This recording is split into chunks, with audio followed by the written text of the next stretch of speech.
Sveiki visi, šiandien esam prie mano setupo biškį ir ką čia tai aš vakar gal pusę dienos, dariau tokį dalyką ir iš kartono ir aš nesu toks geras, aš nelabai gerai ten tuos dalykus darau, ten pavyzdžiui dėžutės. Tai čia mano monitorius matot, biškį gal. O čia yra tokia kamera, kurią šiandien aš jums noriu parodyti. Kamera čia tokia šiaip. Ir daug ko čia nėra, bet ją tikriausiai taip reikia laikyti. Nu jo. Aišku, šitą geriau būtų biškį į viršų, tai nesvarbu,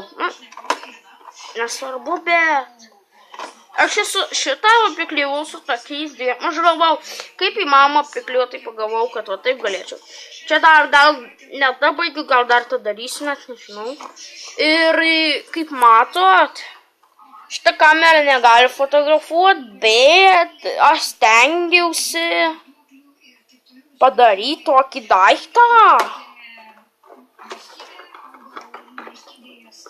Ir aš jį tiesiog padariau. Tai jo. Ir dabar, čia gal ir viskas. Tai aš jums tik norėjau šitą kamerą parodyti. Tikiuosi, jums patiko šis video. Jei pagaminau gerą kamerą, tai nepamirškit like. Ir jei dar neprenumeravote mano kanalą, išprenumeruokite, jei norit, kad ir gaminčiau dar daugiau tokių dalykų ir kad filmuočiau daugiau gamingo video. Tai jo, ačiū, kad žiūrėjote, su jumis buvo Tai galit mane, mūsų Eriku, visais draugais, kurie mes esam, galit mūsų vadyti, kaip tik norit. Galit vadyti mūsų,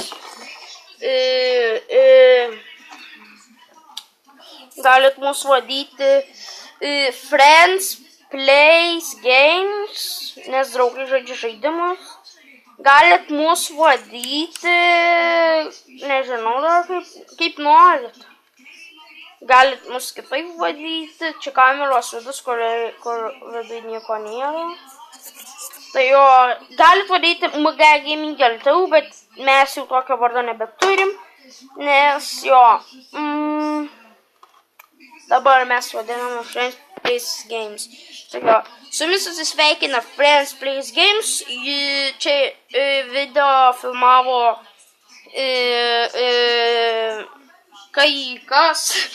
šitas Martiks. Tai jo. Ačiū, kad žiūrėjote ir pasakykit dar į komentarus, ar man filmuot Robloxą kokį, nes turiu draugų, aš žaidžiu Roblox, gal tik vienas keli, bet mes ir taip Robloxą priretų. Tiesiog, žinau, man tiesiog patinka žaidimas, tiesiog toks. Man tiesiog patinka, tai jo. Ačiū, kad žiūrėjote, tikiuosi šiandien biškį gavote informacijos apie mūsų kanalą ir taip pat parodžiau jums šitą kamerą. Tai jo, ačiū, kad žiūrėjote, su jumis buvo Friends Plays Games. Martiks.